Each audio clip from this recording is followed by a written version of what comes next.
ಮಾಜಿ ಶಾಸಕ ಪ್ರೀತಂ ಗೌಡ ಮಹತ್ವದ ಸುದ್ದಿಗೋಷ್ಠಿಯನ್ನ ಕರೆದಿದ್ದಾರೆ. ಸಂಸದ ಆಗಿರುವಂತಹ ಹಾಸನದಲ್ಲಿ ಮಾಜಿ ಶಾಸಕ ಪ್ರೀತಂ ಗೌಡ ಈಗ ಸುದ್ದಿಗೋಷ್ಠಿ ಕರೆದಿದ್ದಾರೆ. ಯಾಕೆ ಕರೆದಿದ್ದಾರೆ ಅನ್ನೋದೇ ಕುತೂಹಲ. ಪ್ರಚಾರಕ್ಕೆ ವಿದ್ಯುಕ್ತ ಚಾಲನೆಯನ್ನ ಕೊಟ್ಟಿದ್ದೇನೆ ಅಂತ ಪ್ರೀತಂ ಗೌಡ ಹೇಳಿದ್ದಾರೆ. ಮೈತ್ರಿ ಅಭ್ಯರ್ಥಿ ಪ್ರಜ್ವಲ್ ರೇವಣ್ಣ ಪರವಾಗಿ ಪ್ರೀತಂ ಗೌಡ ಪ್ರಚಾರವನ್ನ ನಡೆಸ್ತಾ ಇರಲಿಲ್ಲ, ಅವರಿಗೆ ಬೆಂಬಲ ಕೊಡ್ತಾ ಇರಲಿಲ್ಲ, ದೂರ ಉಳ್ಕೊಂಡಿದ್ರು. ಸದ್ಯಕ್ಕೀಗ ಹಾಸನದ ವಿದ್ಯಾನಗರದಲ್ಲಿ ಸೋಮಣ್ಣ ಮನೆಯಿಂದ ಪ್ರಚಾರ ನಡೆಸೋದಕ್ಕೆ ಮುಂದಾಗ್ತಾ ಇದ್ದಾರೆ. ಪ್ರೀತಂ ಗೌಡ ಹಾಗೂ ಪ್ರಜ್ವಲ್ ರೇವಣ್ಣ ಮಧ್ಯೆ ಮೊದಲಿಂದ ಕೂಡ ಮುನ್ಸಿದೆ.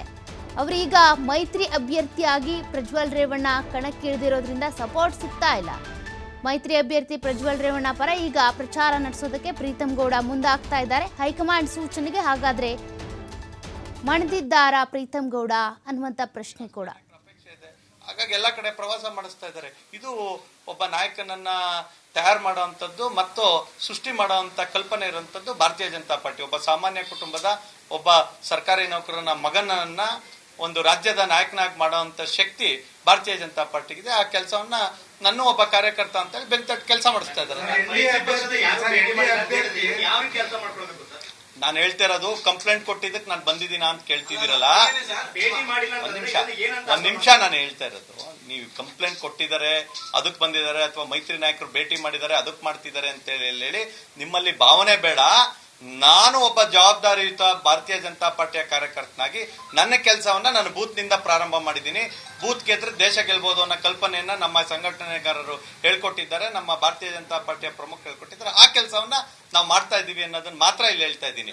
ನಾನು ಯಾವುದೇ ಒತ್ತಡಕ್ಕೆ ಮಣಿಯವನಲ್ಲ ಅನ್ನೋದನ್ನ ಅಂಡರ್ಲೈನ್ ಮಾಡಿ ಹೇಳ್ತಾ ಇದ್ದೀನಿ.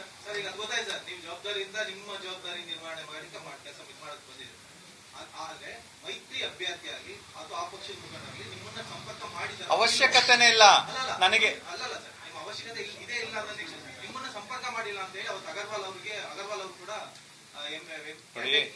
ನೋಡಿ, ನಿಮಗೆ ಒಂದ್ ಮಾನದಂಡ, ಸನ್ಮಾನ್ಯ ನರೇಂದ್ರ ಮೋದಿ ಅವ್ರನ್ನ, ಅಮಿತ್ ಶಾ ಅವ್ರನ್ನ, JP ನಡ್ಡಾಜಿ ಅವ್ರನ್ನ, ನಮ್ಮ 40ಕ್ಕೂ ಹೆಚ್ಚು ಮಿತ್ರ ಪಕ್ಷಗಳು NDA ಕೂಟಕ್ಕೆ ಸೇರಕ್ಕೂ ಮುಂಚೆ ಚರ್ಚೆ ಮಾಡಿರ್ತಾರೆ. ನಮ್ಮಲ್ಲಿ ಕೋಟ್ಯಾಂತರ ಜನ ಕಾರ್ಯಕರ್ತರು ಇರ್ತಾರೆ, ಏನ್ ಹೇಳಿ ಎನ್ರೋಲ್ಡ್ ಮೆಂಬರ್ಸ್ ಇರ್ತಾರೆ. ಅವ್ರಷ್ಟು ಜನನು ಹೋಗಿ ಅಷ್ಟು 40 ಪಕ್ಷದ ನಾಯಕರುಗಳು ಭೇಟಿ ಮಾಡಕತ್ತ. ನಾನೊಬ್ಬ ಸಾಮಾನ್ಯ ಕಾರ್ಯಕರ್ತ. ನಾನು ಹೇಳ್ತಾ ಇರೋಂಥದ್ದು, ಒಂದ್ಸಲಿ ಮೇಲ್ಗಡೆ ತೀರ್ಮಾನ ಆದ್ಮೇಲೆ ನಾವು ಕೆಲಸ ಮಾಡಬೇಕು. ಅದನ್ನ ಅರ್ಥಕೊಂಡು ಚಾಲನೆಯನ್ನು ಹೊಸ ವರ್ಷ ಆದ್ಮೇಲೆ, ಯುಗಾದಿ ಆದ್ಮೇಲೆ ಚಾಲನೆ ಕೊಡಬೇಕು ಅಂತ ತೀರ್ಮಾನ ಮಾಡಿದ್ದೆ. ಇವತ್ತು ತೀರ್ಮಾನ ಮಾಡಿ ಅದನ್ನ ಪ್ರಾರಂಭ ಮಾಡಿರೋಂಥದ್ದು. ಮೊದಲನೇ ಹಂತದ ಏನೋ ಒಂದು ಚುನಾವಣೆ ನಡೆಯುತ್ತೆ. ಇಲ್ಲ, ನೀವು ಅಪೇಕ್ಷೆ ಪಡೋಂತ ಆನ್ಸರ್ ನಾನು ಕೊಡಕ್ಕಿಲ್ಲ. ನಾನೇನ್ ಹೇಳ್ತೀನಿ ಅದನ್ನ ನೀವು ಕೇಳ್ಕೊಳ್ಳ. ನಾನು ಹೇಳ್ತಾ ಇರೋದು, ನನಗೆ ಯಾರು ಸಂಪರ್ಕ ಮಾಡೋಂಥದ್ದು ಇರಲ್ಲ. ಒಂದ್ಸಲಿ ಮೋದಿ ಅವ್ರ ಕ್ಯಾಪ್ ಹಾಕೊಂಡು ಕ್ಯಾಂಪೇನ್ ಮಾಡ್ತೀನಿ. ಅದ್ರ ಅರ್ಥ ಏನ್ ಹೇಳಿ, ನಾನೇ ಮೋದಿ ಅಂತ ಹೇಳಿ ಮೋದಿ ಅವ್ರನ್ನ ಭೇಟಿ ಮಾಡಾದ್ಮೇಲೆ 40 ರಾಜಕೀಯ ಪಕ್ಷಗಳು ಮತ್ ಬಂದು ಪ್ರೀತಂ ಗೌಡನ್ ಭೇಟಿ ಮಾಡೋಂತ ದೊಡ್ಡ ಮನುಷ್ಯ ನಾನಲ್ಲ. ಮತ್ತ ಆ ವ್ಯವಸ್ಥೆ ನಮ್ಮ ಪಕ್ಷದಲ್ಲಿಲ್ಲ.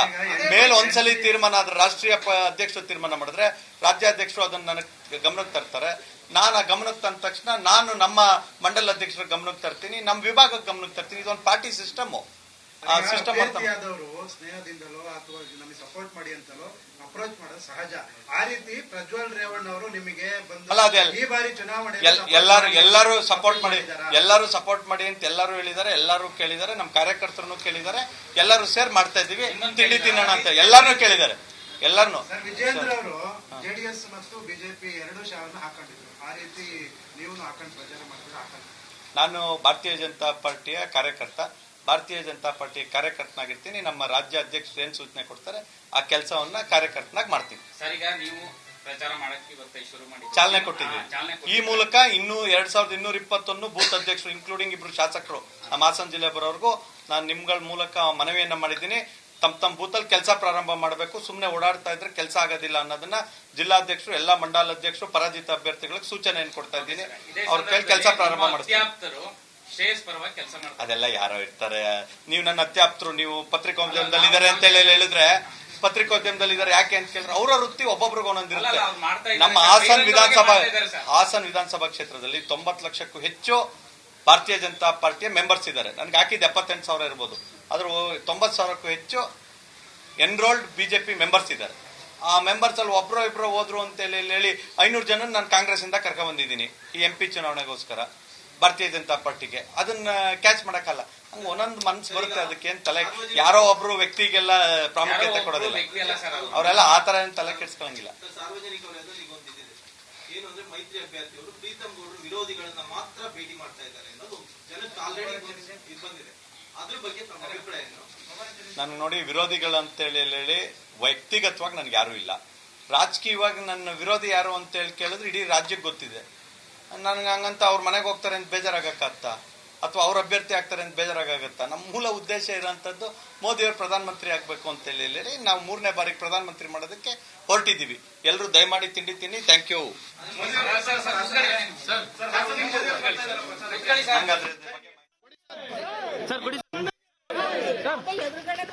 ಎಲ್ಲಿ ಬನ್ನಿ ಕಾಂಪ್ಲೇಂಟ್ ಕೊಡಪ್ಪ. ಬರ್ತೀನಕ್ಕ, ಮನೆಗೆ ಬಂದು ಹೋಗ್ತೀನಿ. ಮನೆಗೆ ಬಂದು ನನಗೆ ಗೊತ್ತಿಲ್ಲ, ಮನೆಗೆ ಬಂದು ಹೋಗ್ತೀನಕ್ಕ. ಆಯ್ತು ಆಯ್ತು ಆಯ್ತು ಮೈಸೂರು ಬಂದು ಹೋಗ್ತೀನಿ. ಕೊಡಪ್ಪ, ಕಾಂಪ್ಲೇಂಟ್ ಕೊಡಪ್ಪ. ಆಯ್ತು.